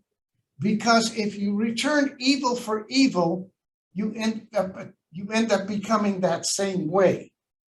So you want to always deal fairly, just so you don't slip into the same vice as they do.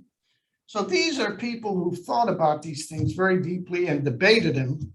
And so that has been my way of educating myself. It's important. I'm not interested in theories.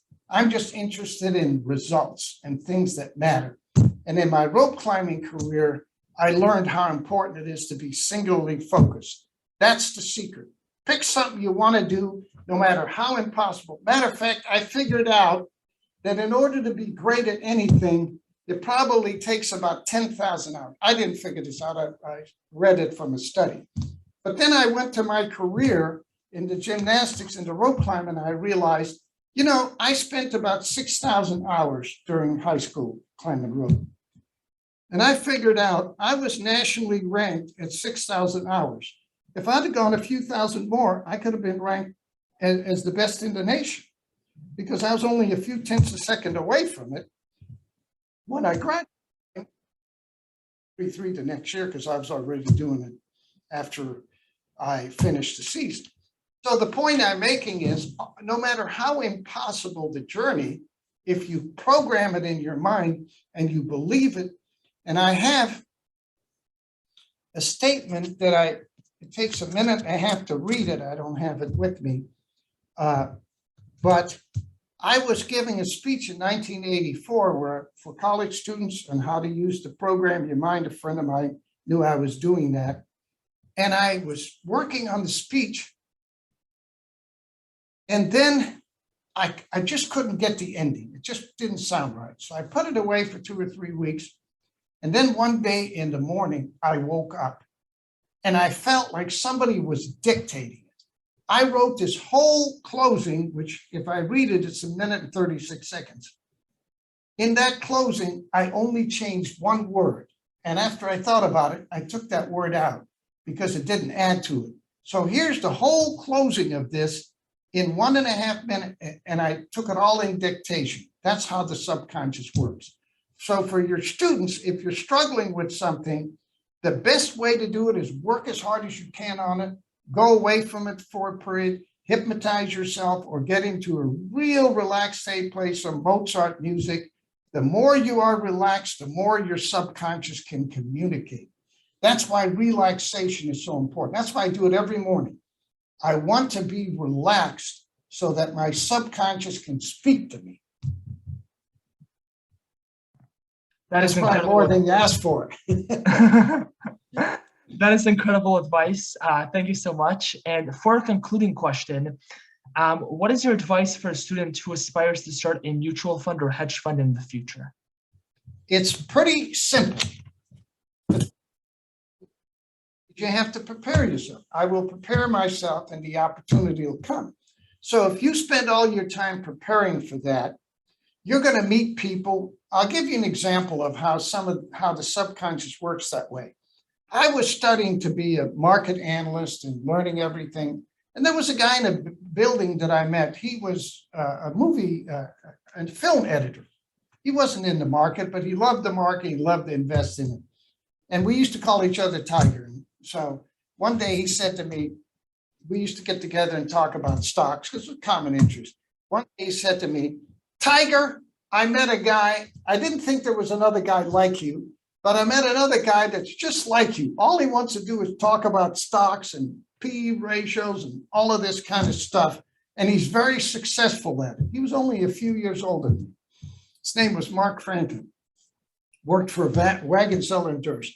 He says, I told this guy about you, and he said he'd like to have lunch with you. I said, oh, great. So I was all excited. Here's a guy that's an analyst. He's got his own office, a big brokerage firm, and all that stuff. So we met. He was a graduate of a Wharton School of Finance. He was a CFA.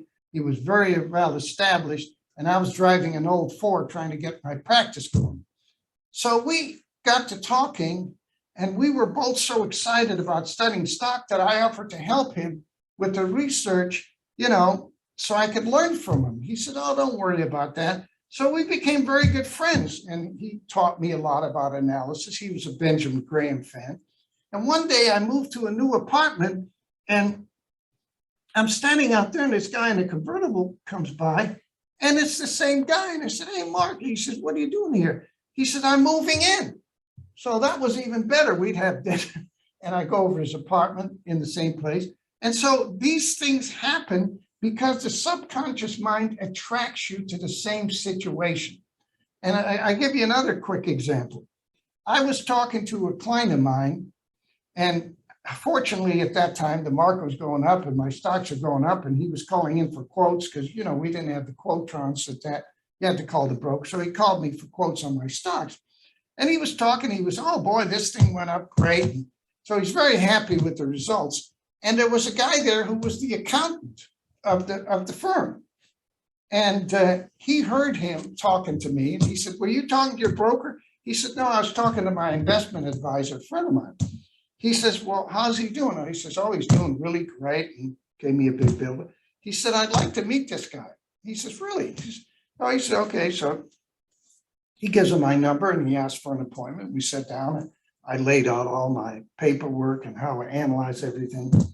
And he said, so he turns out to be the accountant and he owned the largest CPA firm on the West Coast. And he's looking for people to turn over money to him. He says, I don't believe in the performance or anything. I'm going to give you $50,000, which at that time, 45, 50 years ago, was quite a bit. But he said, I'm going to give it to you for 3 years. If you do good for 3 years, I'll start introducing you to my clientele. So 3 years went by and I forgot all about that. He made that promise. One day he calls me up. He said, Arnie, I want you to meet me at the Hillcrest Country Club, which is a famous Century City. And I have a client for you. So, $50,000 was a pretty big account for me at that time. So I'm sitting down with the guy having lunch and he said, yeah, House told me all about you and, showed me his portfolio. And so here's my portfolio. Take a look at it. And I open it up. It's $800,000. Now, I just almost fell out of my chair. And so he started referring people to me and they started referring people to me. So people says, boy, that was a lucky break. Yeah, it was a lucky break. Is it because it was in my mind? Is it because the mind's attracted me? I mean, if he'd have walked past this guy 30 seconds earlier, 30 seconds later, it would have missed it. Is that a coincidence? Well, if it only happened once, I'd say it's a coincidence. But if it happens so many times that I can tell you, it's not a coincidence. And so as you put out everybody has an aura, everybody has a feeling about themselves. And as you go out, the subconscious mind goes beyond time and space. It can reach out anywhere. So once your goals are so deeply impressed in the subconscious mind, like it was with me in the rope climb, people say, how can you work that hard? When you're motivated by the subconscious mind, you are not pushed, you are pulled. I can't stop doing this thing until I physically decide I got to cut it out because I wake up in the morning, I go to bed at night. That's my life, right? So you program yourself. And here, if I showed you a picture of me when I was 10 years old, and then I showed you a picture when I was a champion rope climber, you'd say, this can't be the same guy. But it can be. And even when I had problem learning, because my mom went to a psychologist, because I flunked out of Hebrew school, kindergarten level, and I couldn't do well in school, and it was just horrible. She hired this top psychologist, and he said, well, Arnold probably was affected in his brain because of the malnutrition as a kid. And I really believe that. You know what I had a guy write in my annual? Arnold, you're a cool guy. You're about the coolest guy I know. You're kind of dumb, but you're still cool. That was the image I had of myself. And if you have that, but if you change that image, and you know what's the best way to change that image? You pick your favorite quote and you keep on repeating yourself 30 times a day for 30 days, and you're going to see the change just by programming. Take a look at advertising. You listen to the TV and they got this BS ad and they play it over and over. And why do you suppose it works? Because you see the ad and you dismiss it. You say, oh, that's BS. So now your conscious mind is out of the way. Now they're directly dealing with your subconscious. It goes in there and you act on it even when you don't really. I have very thin hair. My hair could never stay together. So one day I hear this ad, Brill Cream, a little dab will do you. Have you ever heard that? Probably not. You got to be 80 years old to hear that. Okay. So anyway, Brill Cream, a little dab will do you.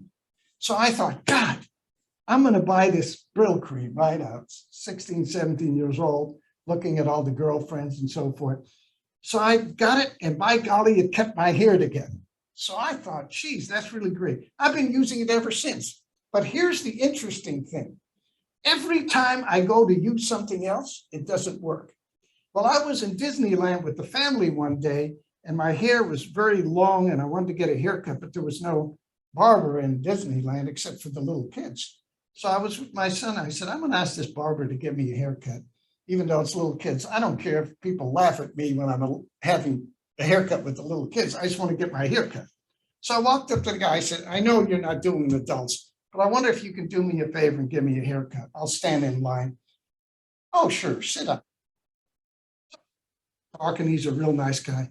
I said, you know, I didn't bring my Brill cream. I told him the story. Nothing works. Do you have, he says, oh, I got the thing for you. Your hair, everything. LA Looks, that's a hairdresser. So I thought, oh, great. Maybe it's better than Brill cream. Who knows? This guy's an expert. He does all the models around there with their hair. I use it, doesn't work. 5 or 6 different hair creams, nothing works. But when I put Brill cream on, look, hair in place, right? So it works, right? Does it work because it's so great, or does it work because I believe it's going to work?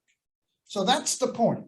Once you can convince your subconscious mind, even if it's a lie, it'll act on it. Matter of fact, you've heard the statement, this guy believes his own BS, right? You've heard that statement. Well, that's true. If you repeat it's truth or not, and that's going to destroy your life if it's a lie. Matter of fact, Emil Kuh, the guy, father of autosuggestion, used to heal people just by getting them to say, every day in every way, I'm getting better and better. And he healed people. He had a whole rose garden. He played music. He used to try hypnosis, but people have prejudice against hypnosis. So he would get him into an alpha or theta stage by just relaxing, playing the music. And then he'd tell him, what's your problem? Well, I got stomach problem. Okay, here's what I want you to do. Every day and every way, I'm getting better and better. And just visualize yourself of getting rid of your stomach problem. And then come back next week. And so he'd come back and he'd keep doing it. He was healing people all over the place. He's the guy that started this theory of autosuggestion. So anyway, I know that's longer than you wanted, but there it is. This is an incredible session. The students, I think this will be invaluable for them. Thank you so much for taking the time out of your busy schedule to meet with us today. Good. I'm glad. I hope it is helpful for students. That's my wish. Thank you so much. Have a great day. Okay. Bye-bye.